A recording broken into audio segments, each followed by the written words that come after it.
শেষ জামানায় মুমিন স্বপ্ন সত্য দেখবে। কেন দেখবে? সবগুলো দেখেন।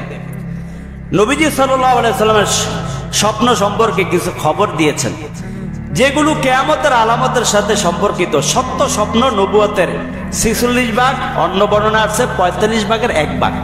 আমরা যে স্বপ্ন দেখি না, এই স্বপ্নগুলোর মধ্যে যেগুলো সত্য স্বপ্ন, এই সত্য স্বপ্নগুলো নবুয়তের, অর্থাৎ আল্লাহ রসুলের যে নবুয়ত আল্লাহ দান করেছেন, ওই নবুয়তের 45 ভাগের 1 ভাগ অথবা 46 ভাগের 1 ভাগ, মানে এটা সত্য, মিথ্যা হবে না।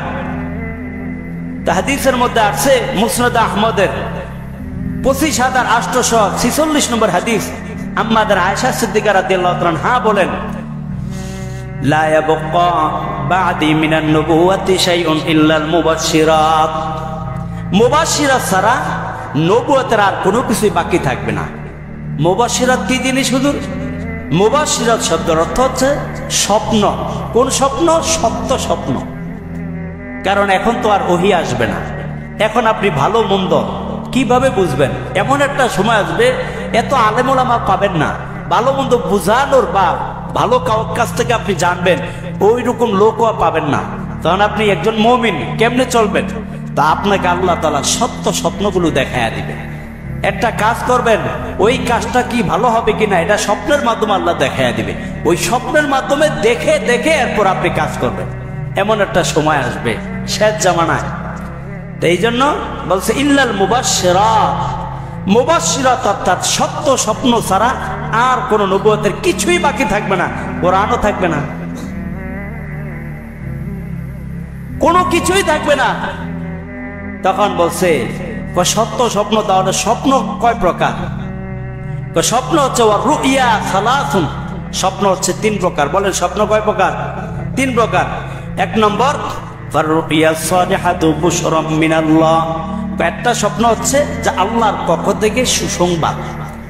একটা স্বপ্ন আমরা প্রথম যে রুইয়া সালিহা, সৎ স্বপ্ন, ভালো স্বপ্ন, এটা আল্লাহর পক্ষ থেকে সুসংবাদ।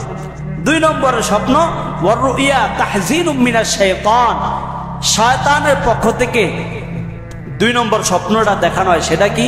আমরা ঘুম থেকে ওঠার পর অনেক দুশ্চিন্তায় থাকি, কি স্বপ্ন দেখলাম, দূর এরকম বাতের স্বপ্ন দেখলাম, একটা দুশ্চিন্তা কাজ করে না? এটা শয়তানের পক্ষ থেকে।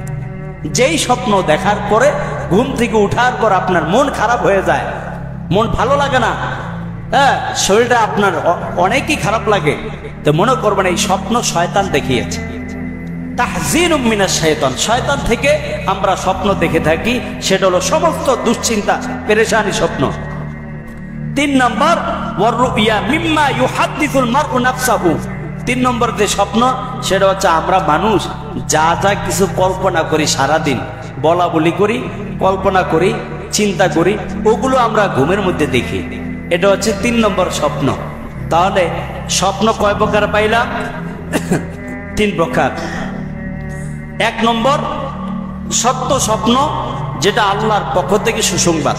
2 নম্বরে শয়তানের পক্ষ থেকে দুশ্চিন্তার স্বপ্ন, যেই স্বপ্ন দেখার পর আমরা দুশ্চিন্তার মধ্যে পড়ে যায়, মনটা খারাপ থাকে, ভালো থাকে না, এটা হচ্ছে শয়তানের পক্ষ থেকে। 3 নম্বর যা কিছু সারাদিন আমরা কল্পনা করি, ওগুলো আমরা স্বপ্নে দেখতে পাই। হাদিসের মধ্যে আছে, আল্লাহ রাসূল বলেন, ফাইন রাআ আহাদুকুম মা ইয়াকরাহু ফালইয়াকুম ওয়ালইয়াতফুল।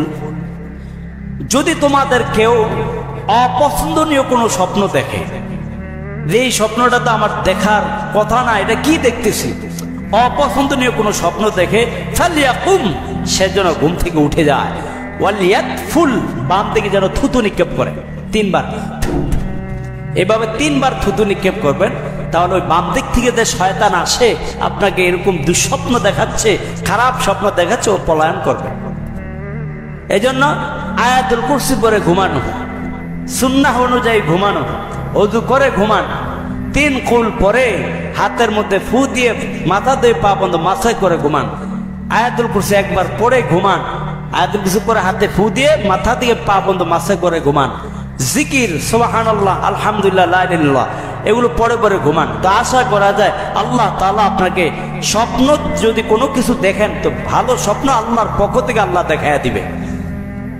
আর মন্দ স্বপ্নের জন্য শয়তান আর কাছে আসতে পারবে না, মন্দ স্বপ্ন শয়তান দেখাইতে পারবে না। এরপর আসেন, যদি কোনো ব্যক্তি তাহলে অপছন্দনীয় কোনো স্বপ্ন দেখে, সে যেন ঘুম থেকে ওঠার পর বাম দিকে থুতু নিক্ষেপ করে। ওয়ালা ইউহাদ্দিসু বিহান নাস, আমাদের একটা অভ্যাস, স্বপ্নে কিছু দেখলে মানুষের কাছে বলা বলি করি, কি করি না, মানুষের কাছে বলা বলি করি, বা আজকে এরকম দেখছি, এরকম দেখছি। এই যে এরকম এরকম দেখার কারণে তা আপনার এই সত্যগুলো একসময় খারাপ স্বপ্ন বাস্তবে রূপান্তরিত হয়ে যায়, খারাপ স্বপ্নগুলো একসময় বাস্তব হয়ে যায়। এই জন্য বলা বলি করবেন না, আপনি আল্লাহর কাছে বলবেন, আল্লাহ আমি কি দেখলাম, আল্লাহ আপনি আমাকে মাফ করে দেন, আল্লাহ আপনি আমাকে মাফ করেন, আউযু বিল্লাহি মিনাশ শাইতানির রাজিম, বিতাড়িত শয়তান থেকে আল্লাহ আমি আপনার কাছে পানা চাই। কারণ শয়তান তো সবসময় চেষ্টাই করে আপনাকে বিপদে ফেলানোর জন্য,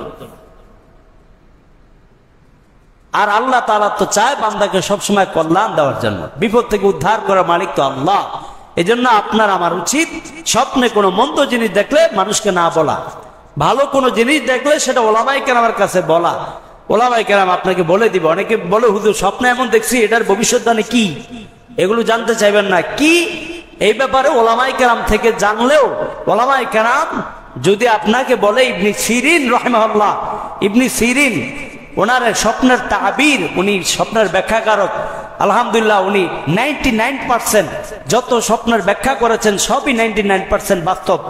এই জন্য ওই ধরনের বই আছে, এগুলো আপনারা আবার কিনে পড়তে দেন, ওলামায়ে কেরামকে জিজ্ঞেস করেন, হুজুর এমন এমন স্বপ্ন দেখছি, খারাপ দেখলেও বলতে পারেন, ভালো দেখলেও বলতে পারেন, তাহলে ওলামায়ে কেরাম আপনাদেরকে কিছুটা যদি বলে দিতে পারেন, অর্থাৎ আপনার হয়তো জীবন, একজনে দেখলো হুজুর আমার তো এরকম মৃত ব্যক্তিকে দেখতেছি, উনি এসে আমাকে বারবার বলতেছে যে কিছু খাবার দে আমাকে, হয় না এরকম, মৃত ব্যক্তি বলতেছে যে কিছু খাবার দে আমাকে, তো তার অর্থ হচ্ছে আপনি, সে আপনার কাছে খাবার চায় না, তা আপনি কিছু মানুষকে তার পক্ষ থেকে খাবার বিলিয়ে দেন।